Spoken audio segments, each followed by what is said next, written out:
Tales of a Fourth Grade Nothing by Judy Blume. Chapter 6. Fang Hits Town.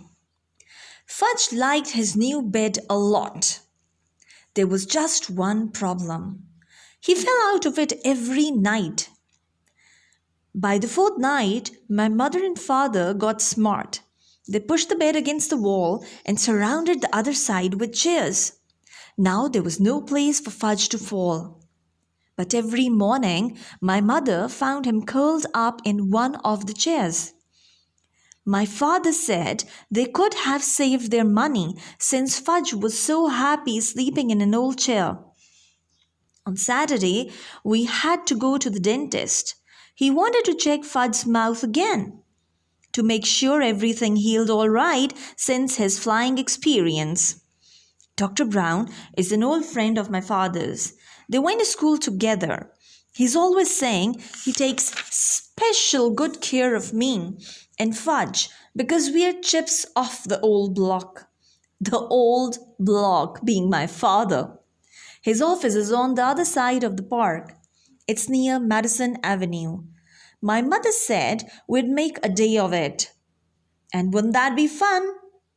I'd rather go to the movies with Jimmy Fargo, I told her.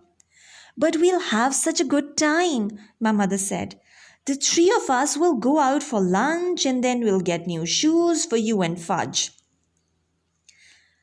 I've been out to lunch with Fudge, I reminded her. He's growing up, Peter. He knows how to behave now. I'd still rather go to the movies with Jimmy. Well, you're coming with me, and that's that. I wasn't looking forward to my day, and Saturday morning is always the best day of the week. Every Saturday morning, I clean out Dribble's bowl. Sometimes, if Fudge is very good, I let him watch. I do it in the bathroom. First, I take Dribble out of his bowl and let him crawl around in the tub. I'm afraid to put him down on the floor. Somebody might step on him. But in the tub, I know he's safe. Next, I take the rocks out of his bowl and wash them. The last thing I do is wash the bowl itself. I really scrub it. I even rinse it 2 or 3 times to make sure all the soap is out. When I'm done with that, I put the rocks back in and fill it with just the right amount of water. After I put Dribble back in his bowl, I feed him. Usually, he goes right to sleep on his favorite rock. I guess running around in the bathroom really makes my turtle tired. Today, I finished with Dribble just in time. My mother was rushing, mumbling about getting us to Mr. Brown's office in time for our appointment. When we were outside, we took the Crosstown bus, then walked a few blocks to his office. As soon as the nurse saw Fudge, she said, "How's my favorite patient?" She gave him a hug and a little book to read. To me, she said, "Good morning, Peter." It burns me up the way people treat Fudge. He's not so special. He's just little, that's all. But someday he's going to be 9 years old too. I can't wait until he is. Then he'll know there's nothing so great about him after all. Soon the nurse said, "Fudge, Dr. Brown is ready for you. Come with me now." Fudge took the nurse's hand. Dr. Brown has this rule about mothers in the examining room with kids. They're not allowed. Mothers are a big problem, Dr. Brown told me once. I agreed. I looked through a National Geographic magazine while I waited. After a few minutes, the nurse came out. She came out and whispered something to my mother. I looked up, wondering what the big secret was. Then my mother said, "Peter, Dr. Brown would like you to help him with Fudge." "Help him?" I said. "I'm no dentist." The nurse said, "Peter, dear, if you'll just come with me, I'm sure everything will work out fine." So I went with the nurse. "What do I have to do?" I asked her. Oh, not much. Dr. Brown just wants you to show Fudge how you open your mouth and how he checks your teeth. What do I have to do that for? I asked. I don't need a checkup yet. I just had one last month. Your brother won't open his mouth this morning, the nurse whispered. He won't? I whispered back. No, he won't, she said again. I thought that was pretty funny. I never considered refusing to open my mouth at the dentist's office. When he says open, I open. When we reached the examining room, Fudge was sitting in the big chair. He had a towel around his neck and he looked all ready for action. Dr. Brown was showing him lots of little things and explaining what he does with each other. Fudge kept nodding, but he wouldn't open his mouth. Ah, Peter, Dr. Brown said when he saw me. Would you open your mouth so I can count your teeth? That's what he tells little kids he's doing, counting their teeth. Little kids will believe anything. I went along with Dr. Brown's joke. I opened my mouth very wide, much wider than when I'm the real patient. He put his mirror in and said, Wonderful teeth, just beautiful, a regular chip off the old block. Such a shame your brother can't open his mouth the way you do. Can so, Fudge said. No, Dr. Brown told him. You can't open your mouth nearly as good as Peter. Can so. See? Fudge opened his mouth. No, I'm sorry, Fudge, Dr. Brown said. It's still not as good as Peter. So Fudge opened his mouth really wide. Count teeth, he said. Count Fudge's teeth. Well, Dr. Brown pretended to think about it. Count, Fudge shouted. Well, Dr. Brown said again, scratching his head. I guess as long as you're here, I might as well count your teeth. So he checked Fudge's mouth. When he was through, Fudge said, See, just like Peter. Yes, Dr. Brown said, smiling. I can see that. You're just like Peter. He gave me a wink. I liked the way Dr. Brown tricked Fudge into opening his mouth. So when he was through examining him, I whispered, Couldn't you make Fudge some false teeth until his grown-up ones come in? No, he'll just have to wait, Dr. Brown said. But he looks like he has fangs, I told him. You'd better not say that in front of your mother, Dr. Brown said. I know it. She's not too big on fangs. Dr. Brown thanked me for helping him. My mother made another appointment for Fudge. The nurse kissed my brother goodbye and we left. That wasn't so bad, was it, Peter? My mother said. It could have been worse, I admitted. We headed for Bloomingdale's where we get our shoes. There are 5 salesmen in the children's shoe department. 2 of them my mother doesn't like. She thinks they don't measure my feet carefully. All they care about is selling shoes. Even if they don't have the right sizes in stock, the other ones my mother thinks are okay. There's one she likes a lot. His name is Mr. Berman. I like him too because he's funny. He usually makes believe that the right shoe goes on the left foot or that Fudge shoes are really for me. Anyway, when Mr. Berman waits on us, buying shoes is almost fun. Today, Mr. Berman spotted us right away.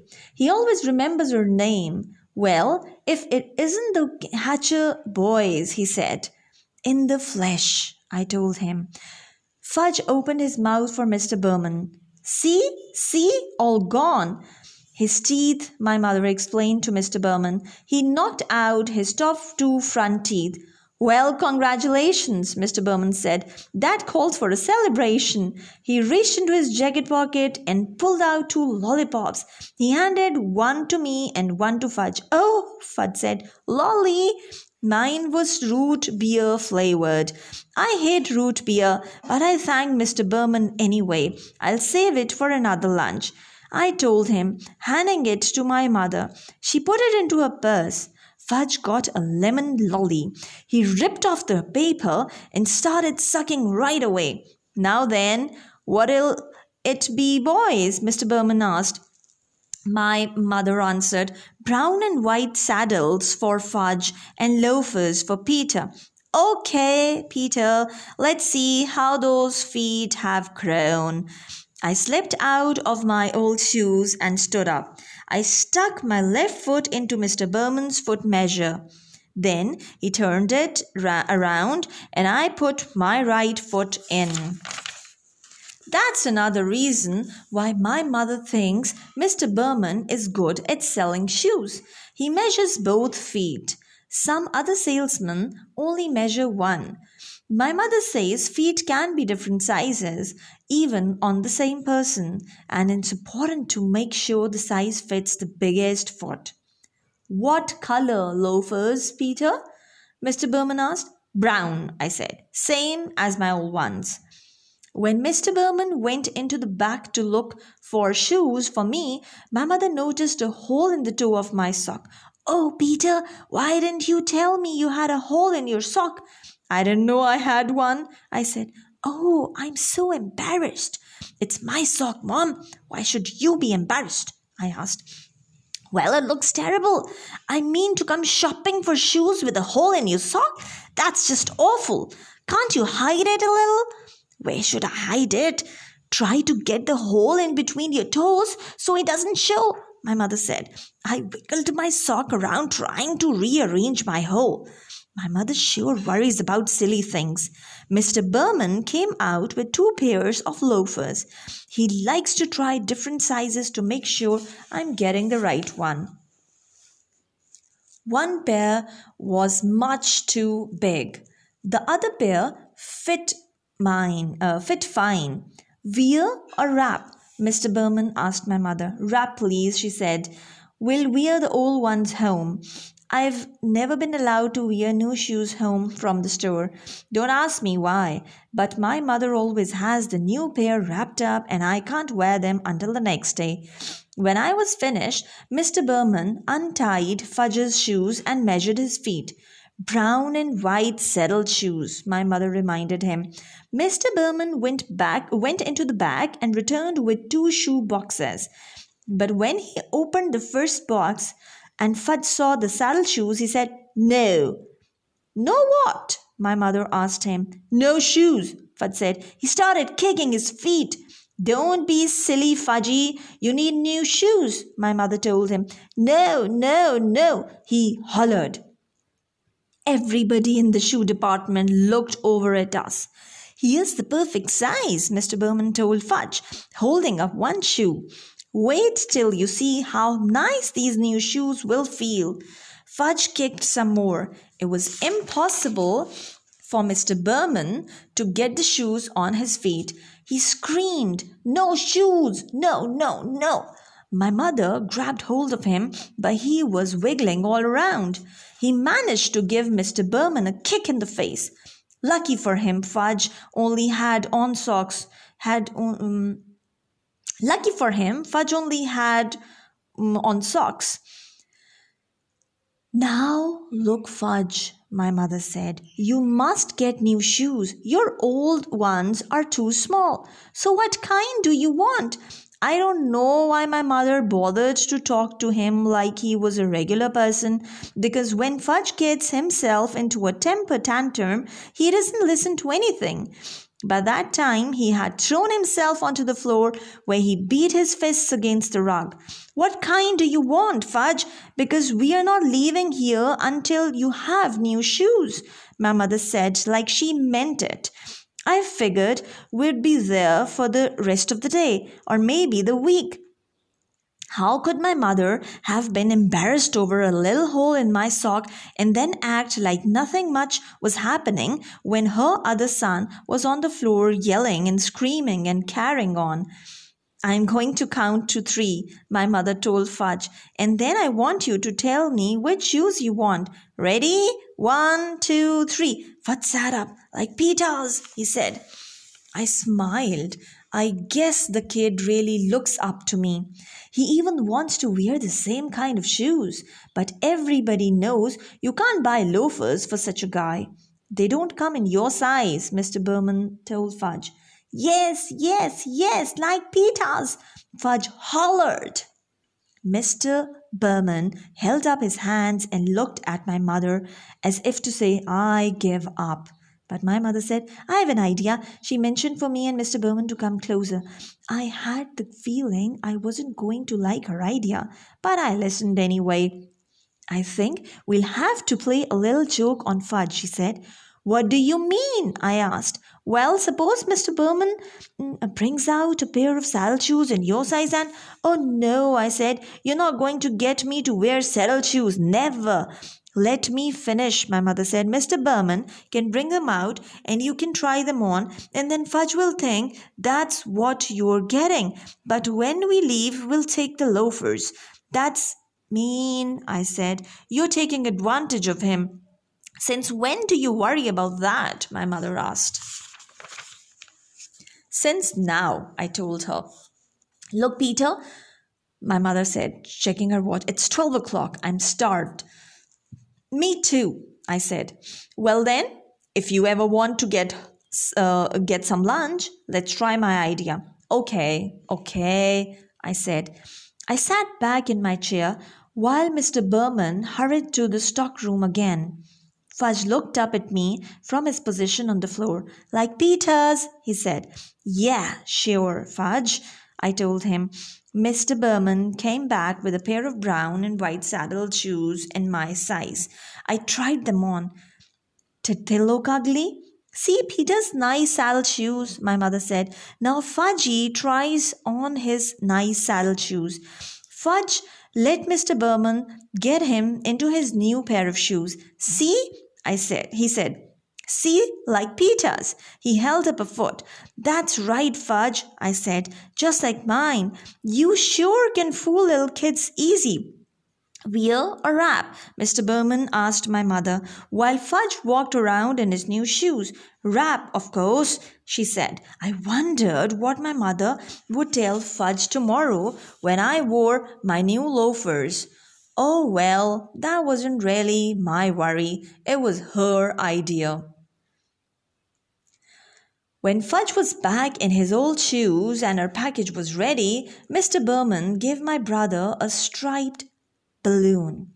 He offered one to me too. I refused. How could he think a person in 4th grade might want a shoe store balloon? That wasn't so terrible, was it, Peter? My mother said as we left the store.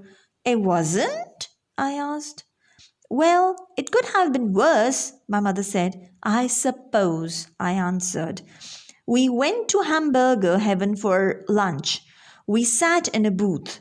Fudge tossed his balloon around while my mother ordered for him and then for herself. I ordered my own lunch, a hamburger with everything on it and a chocolate milkshake. Fudge was getting a kiddie special, meaning a hamburger without a roll, some mashed potatoes, and a side order of green peas. When our lunch was served, my mother cut Fudge's hamburger into tiny pieces, which he shoved into his mouth with his fingers. Then she handed him a spoon and told him to eat his mashed potatoes. But instead of eating them, he smeared them on the wall. See? He said. I thought you told me he wouldn't behave like that anymore, I said to my mother. Fudgy, that's naughty. You stop it right now, my mother said. But Fudge sang, eat it or wear it. And he, eat it or wear it. And he dumped the whole dish of peas over his head. I laughed. I couldn't help it. He looked so silly with the peas falling from his hair. And when I eat and laugh at the same time, I choke. So I choked on my pickle, and my mother had to whack me on the back, which gave Fudge another chance to spread mashed potatoes on the wall. That's when the waitress asked my mother, did we want anything else? No, thank you, my mother said. We have more than enough now. She wiped off the wall with her napkin and told Fudge he was very, very naughty. Not me, Fudge said, not me. Yes, you, my mother told him. Why can't you eat like Peter? See how nice Peter eats? Fudge didn't say anything. He just stuck his fork into his balloon. It popped and he screamed. All gone! One more balloon, more! Shut up, I told him. Can't you ever act human? That's enough, Peter, my mother said. She should have slugged him. That would teach that brother of mine how to behave in hamburger heaven. We took a cab home. Fudge fell asleep on the way. He had his fingers in his mouth and made a slurping noise. My mother whispered to me, our day wasn't that bad, was it, Peter? I didn't answer. I just looked out the taxi window and decided that I would never spend a day with Farley Drexel Hatcher again.